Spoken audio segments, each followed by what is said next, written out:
excuse me, one of the terms that the administration had negotiated with the owner of the parcels was this concept called a deed in lieu of foreclosure. I think there's a lot of emphasis on Rodney Blackwell. Rodney Blackwell was just a straw man. Right. It was the city administrator, the mayor, you know, which would, I would say, two people, probably include both Corey Mason and John Dickert, as well as Scott Letney. Yep. You know, these are people that are involved with, these are people that are on the verge of being exposed.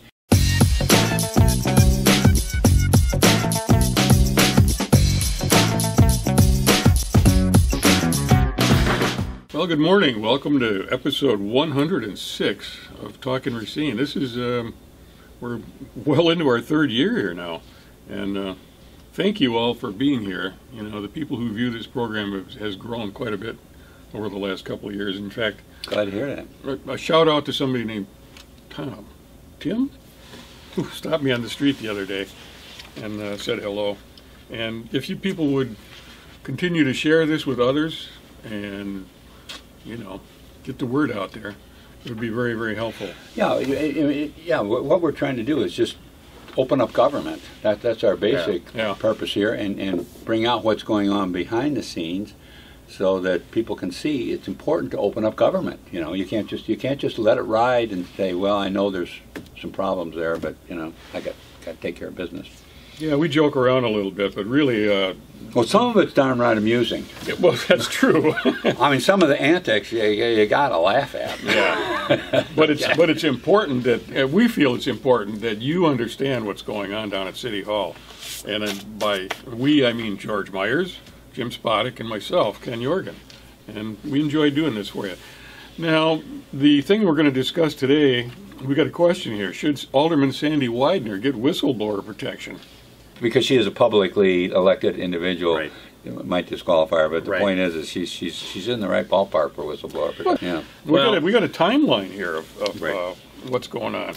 Now, one of the things, I mean, the judge has released the court records of this sealed. Yeah, the ones that they decided should Right. be And could be open. and they are there.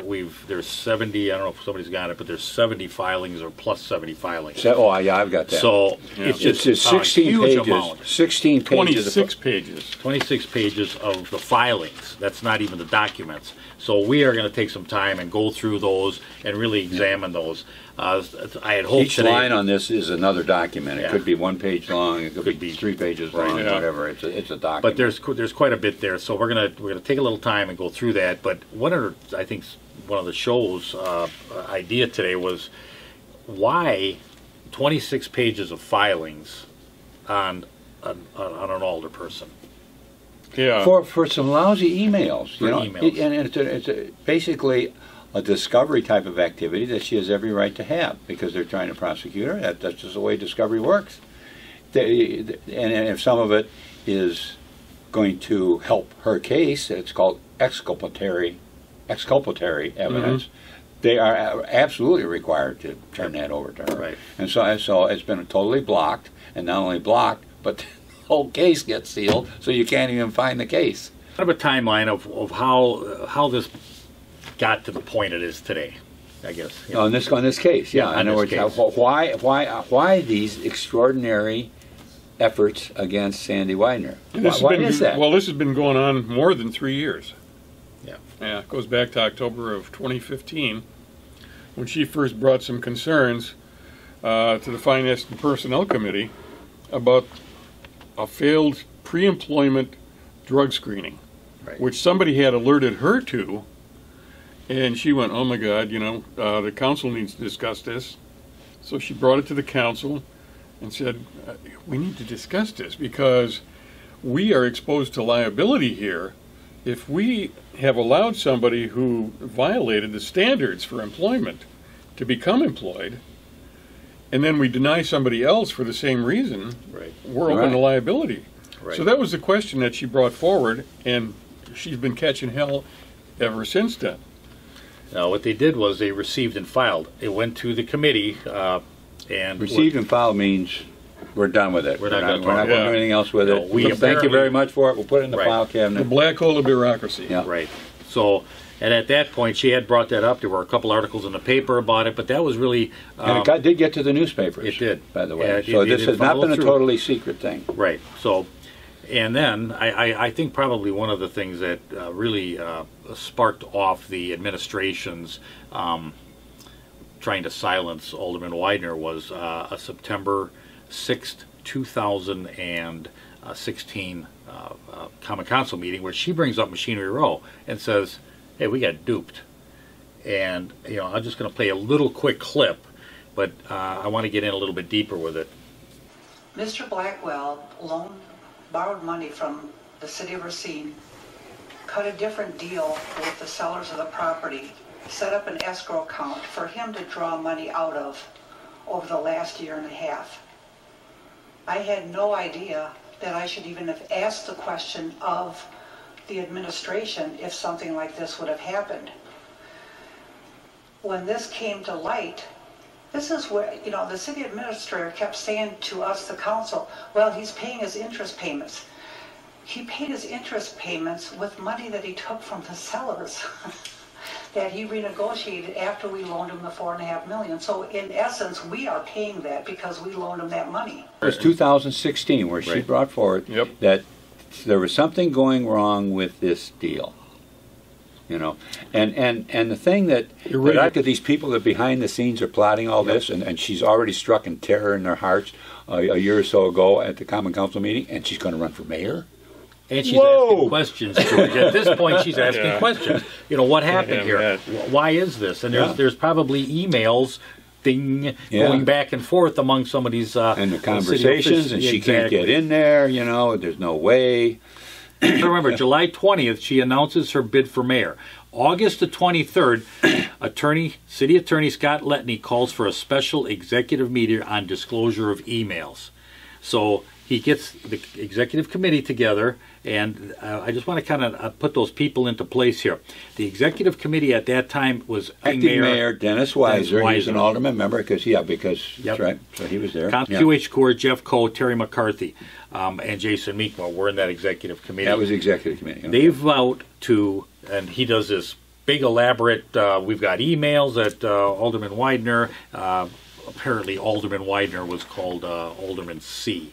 And had put emails that apparently were given to people that shouldn't have gotten emails, or disseminated information that they felt was confidential.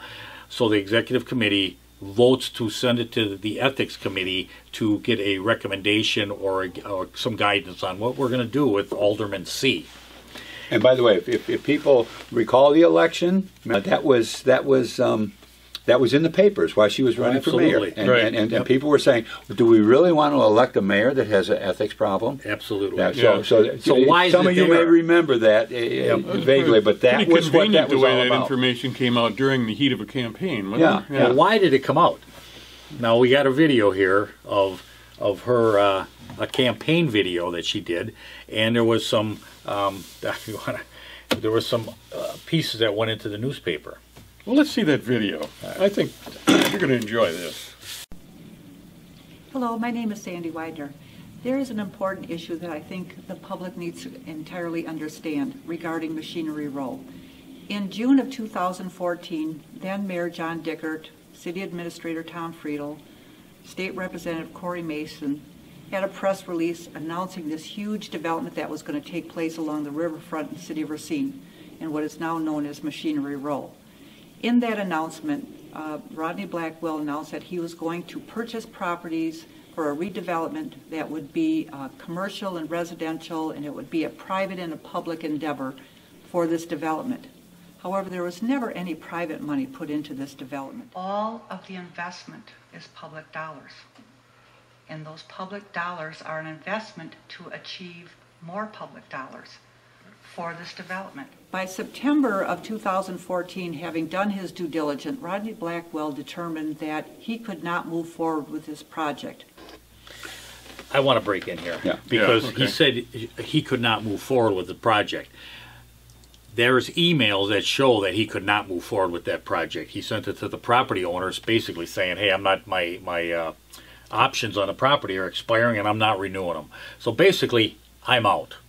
You know, and that's and there's emails of that. Yeah, and that's in 2014. That's long before her campaign. Correct. In other words, these breakaways that you're getting, these cutaways, are from her speaking at the council in December of 2014. This is originally when we were borrowing the $4.5 million. Yeah, she was way ahead of the group. Well, yeah, and that campaign was in 2017. So she was referring to things that she had discovered years ago that was striking terror that at that time, 2014, into the hearts of people that were plotting this in the background. Right. So they're terrorized now, and now she's running for mayor, and in one of her videos showing this thing. At this time, right at this time in 2014, the information that was given to the local newspaper had in there that they're going to put money in an escrow account, and they're going to make these payments, and this thing's great. We're just borrowing them $4.5 million.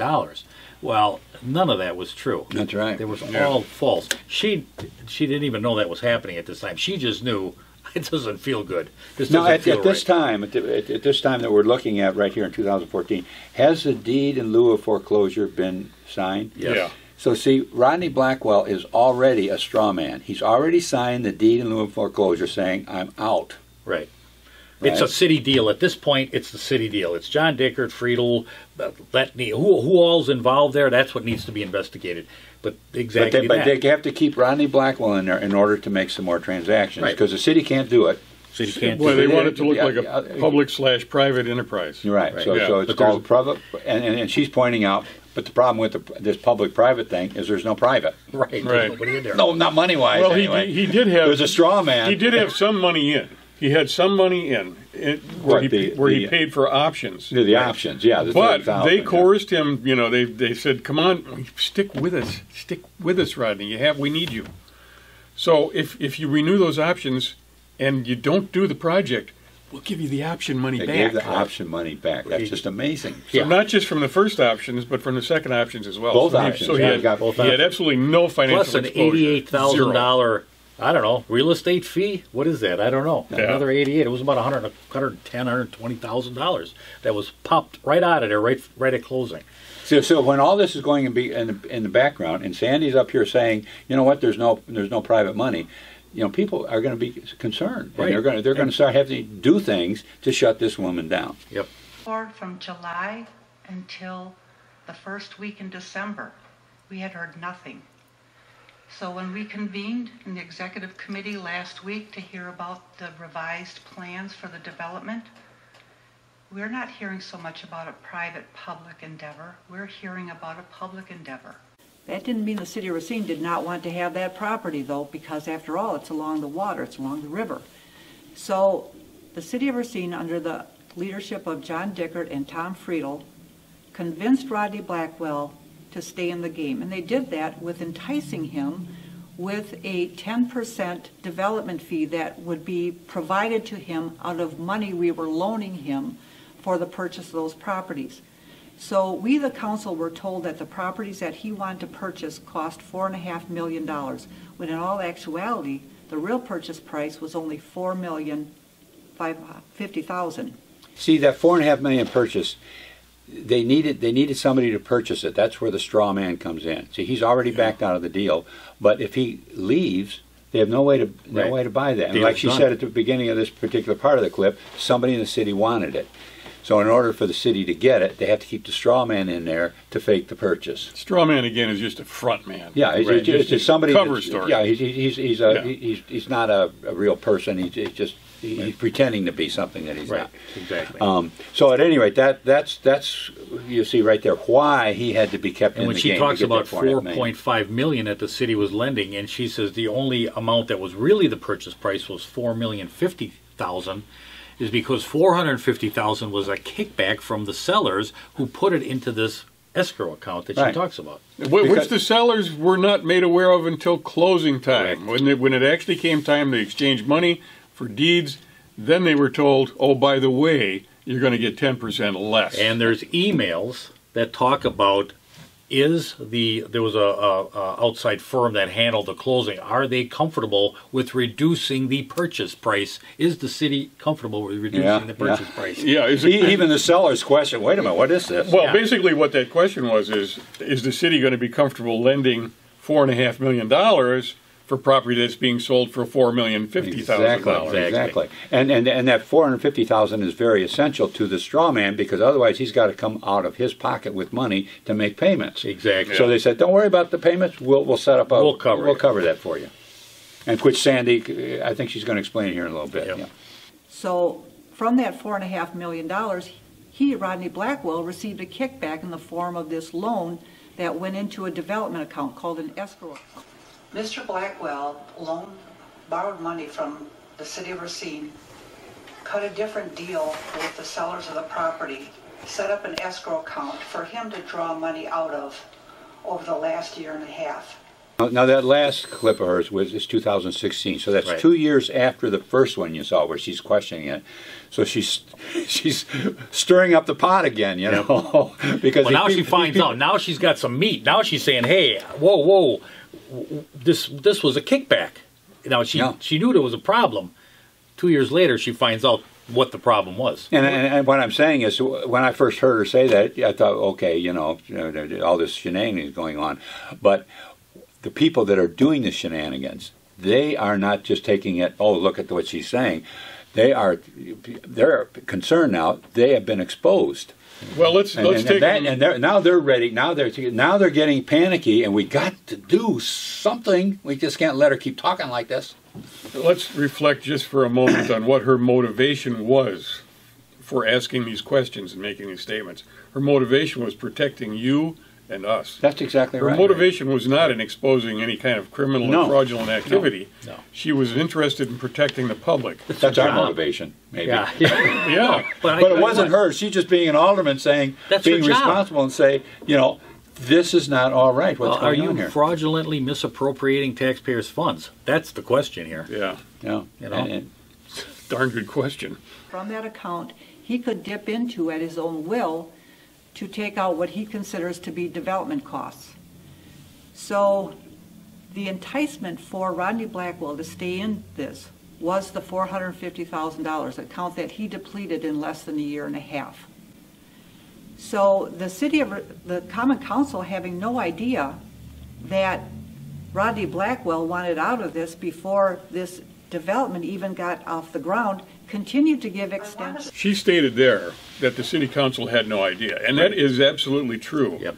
This information was concealed from the council, and the council voted to move forward with this project based on false information. you know, and I followed Sandy enough. When she's talking about the council there, she's talking about with great affinity. She loves that council, you know, and she wants to see that council above anything else Be to relevant. survive Right. and be relevant. Right. To have our eyes wide open about what kind of a developer we're giving another extension to.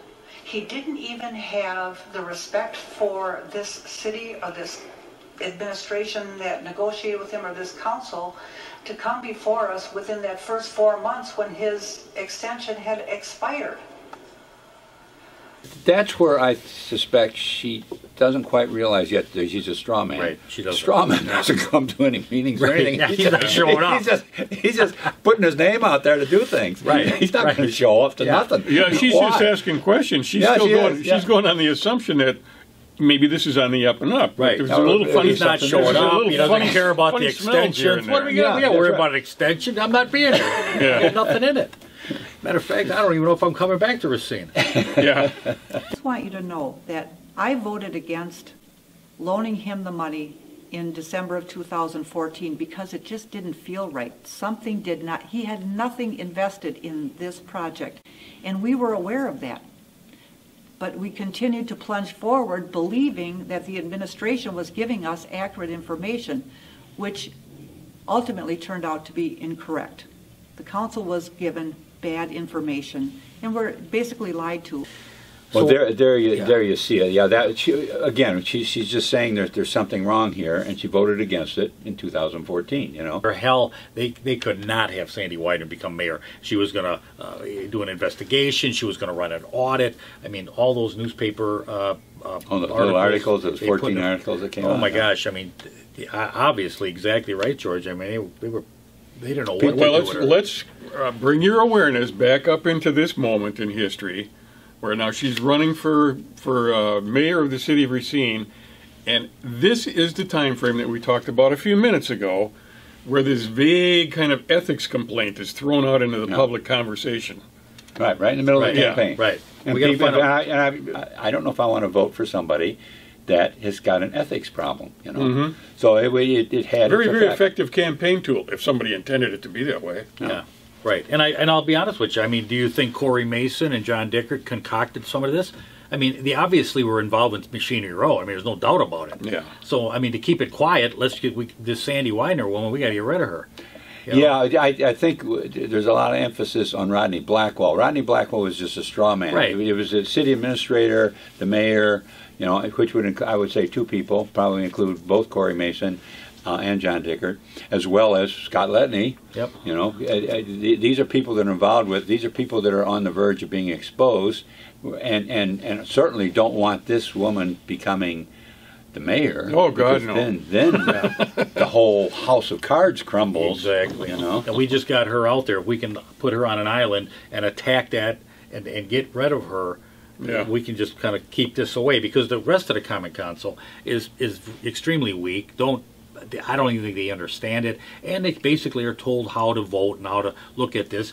And we're going to go into that a little bit of how they soft soap the. You know, there rest might of be the a little council. Judge Gasterkevich on the council there, Yeah. where there's so much confidence that the staff is doing the right thing that they fail to even conceive that they might not be doing the right thing. Right. You know, Yeah. and it's like I always call it naivete, you know, because just look at any government in existence, worldwide if you want to go that far, but certainly within the United States. Look what's going on with the federal government. You know, it's all over the place where people within the government are doing bad things. Well, You know, it shouldn't be such a imposition on their reality to consider that. the implication is that you can trust and believe your government. That's the Because we implication. vote for them. That's right. We have elected these people. And they don't have They're any good and special honest interest people. in it. It's not like Right. the private sector that Right. has the profit motive. And I admit there's some problems there, but just because you don't have a profit motive doesn't mean you don't have a power motive, Right. which is even worse than a profit motive. And I think that's what's All right, let's missing get back in to the this thing. timeline. All right. We've got Sandy Widener now on October 17, 2007, loses the bid for mayor. On October 31st, they have a committee of the whole meeting, and they bring up Machinery Row. Now, you have to remember the content of this. You don't have Alderman Weiser is acting mayor. You have the new mayor who's going to be brought in, I think, in November at some time. Let's clear up this Machinery Row thing, because we want to just tell the council, we don't want anybody else looking into this. We want to clear this Now, up. this is during the election, This is right after. right after the election, and Weiser is still Well, mayor. he's acting mayor. He's Yeah, still Yeah, acting yeah. mayor. The Yeah. new mayor hadn't been sworn in It yet. was like 2 weeks after, wasn't it? 2 weeks after this Yeah. election. Now, Okay. all of a sudden, we're going to explain Machinery Row, what happened down at Machinery Row, because obviously it was an issue among the campaign, and somebody alderman had to ask some questions. You know, is she really? What they do is they want to box her into this corner that she's kind of a crazy, doesn't understand it. We're going to tell all these lies about her, but yet maybe there's some of them that are going to think, well, there might be something wrong. Yeah. So now we're going to go into this, and we brought a little bit of it last week, but we'll go into a little bit. This is the Amy Conley thing. Explaining, All right, the you know, committee of the what whole. we learned from Yeah. Machinery Row. Permits need clear milestones, and the city needs to be able to say stop when those milestones aren't hit. And with this project in particular, there were clearly milestones not hit along the way, and instead of saying stop and reevaluating, we continued to move along. And so I think that we've learned from that when all the information coming from the developer says that milestones haven't been hit, that we need to be able to put the brakes on a development project and start from scratch. And that's an important thing to acknowledge. Number 4, don't try to force the deal. I think that when this project was proposed, it was a beautiful, beautiful project, and it made a lot of sense. But over time, the scope of the project changed, the financial package around the project changed, and we got to the point where we were more or less forcing the deal when it really wasn't the original project that we had proposed. So I think we've learned our lesson that there's no need to try to force a deal.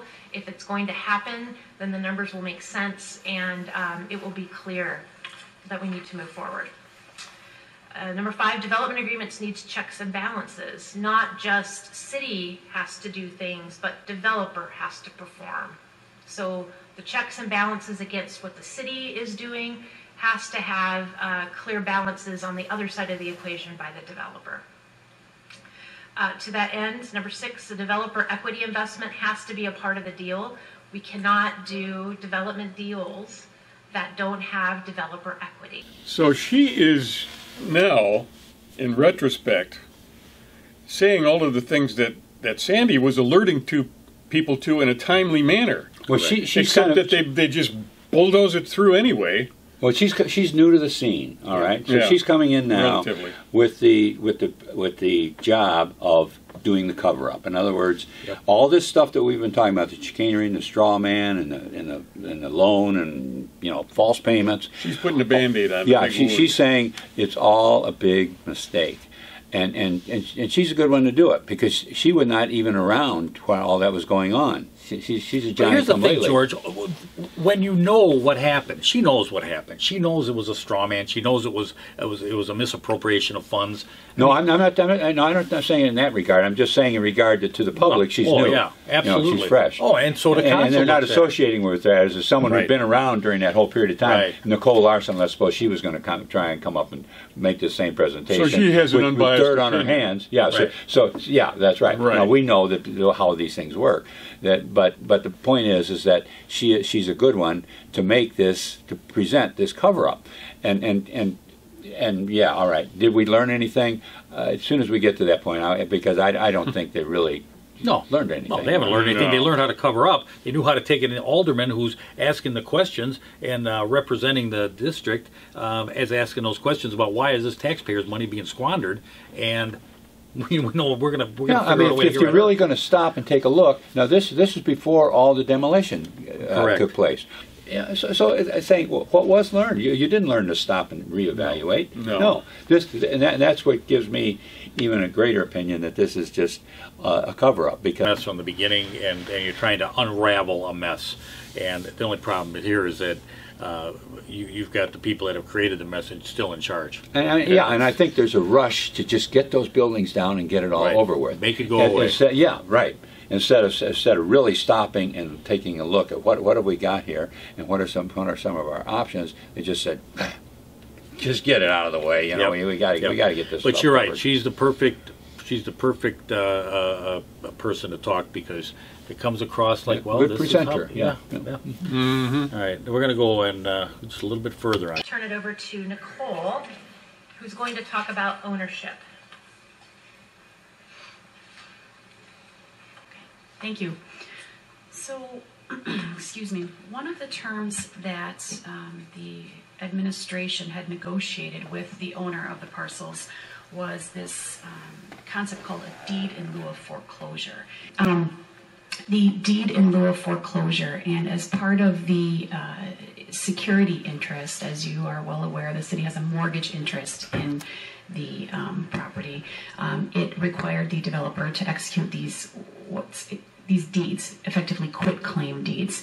And what that said, what the deed in lieu of foreclosure is that rather than foreclosing on the mortgage, the developer agreed that the city could just take title to the property without having to go through that foreclosure process. And if I could just clarify, I'll just keep going. And so at the time that I think the second development agreement was executed, new quitclaim deeds were executed by FDP's member, Rodney Blackwell, and those are currently being held. Oh, bingo. Yeah. Deed in lieu of foreclosure. I didn't know that was a big public concern. Exactly. It is when Sandy Whiter brought it up, or when Dr. Racine brought it up and did a little digging. A deed in lieu of foreclosure, basically meaning I'm signing over the property to you, and we're going to use my name at closing. I'm going to get my money back for my downstroke on the property, and I'm going to get my $80,000 or whatever it is. Mm-hmm. What it means is they And- deeded it over, and anytime the city wants it, Take just back. accept it. No, It's already there. Who would buy their home and say, "Geez, I'm going to sign the deed to you, hold it, and then I'll make these payments." And at any time, depending on an agreement, I can come in and take your home away. I mean, nobody wants that. Yeah. Nobody does that. Well, And it's a big, big, big, big red flag. yeah. And this is what happens. Now, she's explaining the deed in lieu of foreclosure. And one of the things she says on here is the prior administration negotiated a deed in lieu of foreclosure. And I'm going to play that one more time because that is critical. Excuse me. One of the terms that the administration had negotiated with the owner of the parcels was this concept called a deed in lieu of foreclosure. That is critical because who knew what when? Now, how many in here actually knew that deed in lieu of foreclosure and the kickback of the funding that was on Machinery Row? And there's a lot of questions out here on who knew what. And that's what needs to be investigated. When we talk about strike fear, this strikes fear in all of them. And I believe that's why this has gone in front of Judge Gaskargevich and been sealed, and it's now seeing the light of day. And we hope to have those documents next week. We'll see Yeah. what was so secretive, so important that it be kept secret. Yeah. Back to the original question at the beginning of the program, is Sandy Widener eligible for whistleblower protection? You see what we're talking about now. I mean, she is doing a lot of whistleblowing. I don't know if she intended it that way, but it's a question. Well, you guys got a thought on it to answer it? How would you see it? That whole whistleblower law has been so degraded and abused that it doesn't really offer protection for anybody. But in the purest sense of a whistleblower, absolutely she deserves whistleblower protection. There yes. you go. Yeah, No absolutely. question. Up to this point, it's been stressful. Mm-hmm. But now we go into next time we're going to go into the court system and we're going to start digging into those transcripts and some of the filings. And we think some of the stress should be transferred, I'm totally agree with that. specifically to City Attorney Scott Letney. Once again, we would like to say, Mr. Letney, it's time to go. Please leave. And I suppose you're going to leave now too, because we're finished with what we have to say for today. Yep. So go about your day. Have a good one. Have a good day. Yeah, we'll be here next week, and we hope you are too. And tell your friends about this show, because the more people that receive this information, the better this community will become. Okay? Thank you.